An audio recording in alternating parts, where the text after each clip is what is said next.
Hello and welcome back to another RPG Maker Unite tutorial. Today I'm going to go over some major announcements for future updates that are coming in the summer and the winter.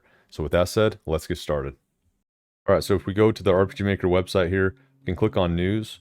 We can see that there are some producer letters right here. So click on this producer letter here, you can see that they also show up on this left here.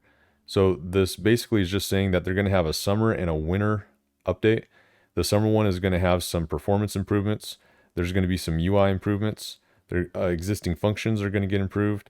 They're going to add new functions, and then they're going to enhance integration with Unity, which is really nice. And then it just shows some of the pictures here. We'll get more into these changes at the other producer letters here.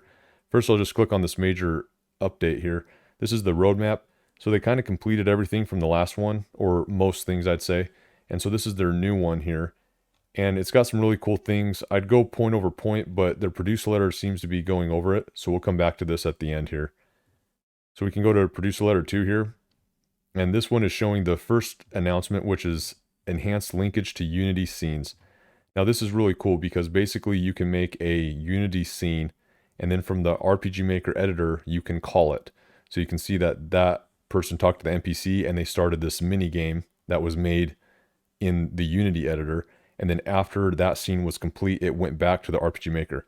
So you can see there's a new event called Call Unity Scene, and that's what's going to pause the RPG Maker scene and start the Unity editor scene. So I can see that being used in many different cases other than just mini games, but pretty cool that this option is coming around. So the next thing is that they are changing the hierarchy window a little bit. I think this is the one where it's showing off these new buttons up here. So you'll have edit map, edit battle, event, and then menu. And before, it actually has a picture right here. So this was, let's see here, or maybe it doesn't. Oh, down here it kind of shows it. So right here, this was the old system where you'd have to go to your map list, click on a map, then edit your map right here, or edit the battle, or edit your event page right here. It was very unintuitive actually. So what they did is they made it to where you have your map that's selected right here, and then you can edit these different items, and by clicking on this, this will show up. And then by clicking on this, this will show up. So much more streamlined in my opinion. So that's a much welcomed update. So if we go up to here, there's going to be, let's see here. This one's nice, the automatic shadows. So basically before, when you painted, you have to manually do your shadows. And I believe, so now there's a new auto shadow button right here. And now you can just paint and it will auto shadow. I believe that the other RPG makers had this auto shadow, so it's nice that it's coming to Unite. The other thing is there's some improved stability. So this was kind of nice because, or actually, let's see here. No, this is for the material selection. So this is really nice because before this was just a list, and then you'd have to click on the list, and then the preview would show up right here. Now it looks like they're providing thumbnails, which you can scale and unscale to see. So right here, this is how it looked before, and you can see it was not very easy. So you'd have to just hope that that was the picture that you were trying to find, or you'd have to scroll through all of them to try to find that one. Now you can just at a glance know which one, and you can scale them if you want more options and stuff like that.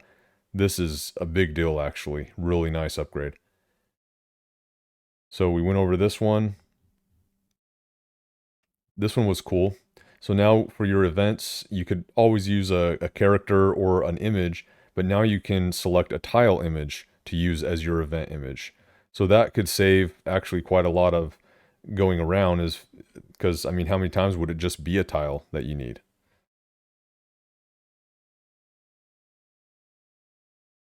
And it looks like you're also able to change it in an event. So with an event, you can select a tile to change the image as. So that's cool.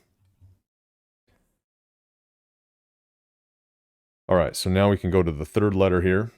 And this one's showing some post-processing. And it looks like there will be a few different options. We'll have blur, bloom, glow, glitch, color change, and mosaic. And then transitions. There's some transitions of like wiping, I guess. Let's see here.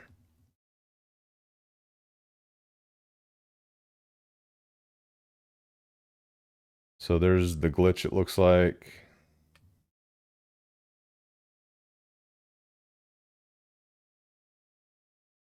So that glitch is there. Mosaic. Let's see where the transitions are. Looks like there's some options over here to change, which is cool.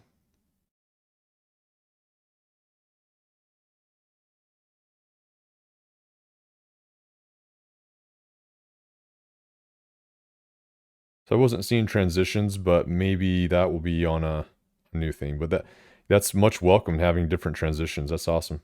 All right, then there's event search here. This is really nice. So you can just click on this button and you can search for a switch, a variable, or a set event here. When it pops up, or when you select it, you can see the list of all the info it's in. And then later on here, if you click on the show here, let's see here, right here. Yeah, if you click on the show, it will take you to that event, to where it is in that event, which is awesome. So that's much welcomed. And then here's some install time editor stuff, which is really nice. So this is showcasing the performance time. You can see the graph right here. But in this particular one, it's showcasing the editor, how when they load up a map or tiles, how quick the tiles load up. So on the right side is the new update, and you can see just how much quicker it is loading than the previous versions. I mean, this is night and day difference. This is actually workable. This one wasn't really workable. It was a major hangup. But this one, this new way of optimizing things seems like you can actually work in the editor. And here is the create project time. So here is the hours. So before, sometimes it could take an hour. For me, it took about, it'd be like more right here. It was like about 25 minutes to create a project. Now it's half.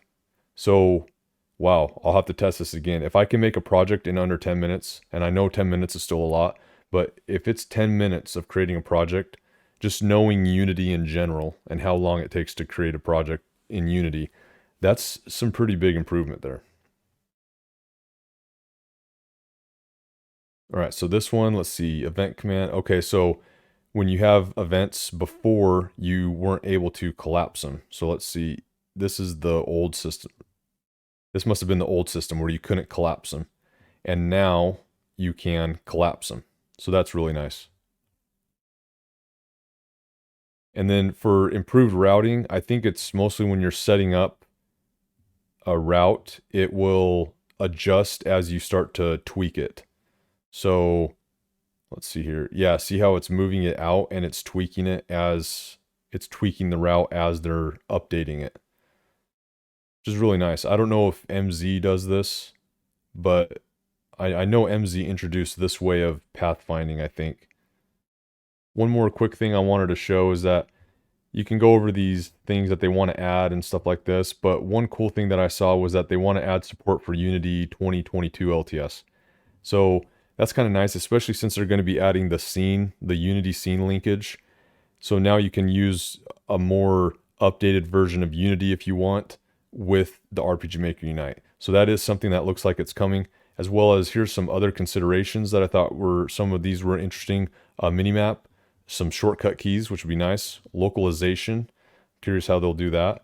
A game over screen, and then implementation of UI editing screen. I'm curious if what they mean by that is like dragging and dropping instead of right now it's very hard set with some offset positional things. I think some random dude had a UI editor in MZ maybe that you could drag and drop things. That'd be super nice. And then enhanced camera. So these are things that hopefully make the cut because these sound really good. But yeah, some other things I just thought were interesting. And so yeah, if you have any comments, you can drop them below. And with that said, I'll see you at the next video.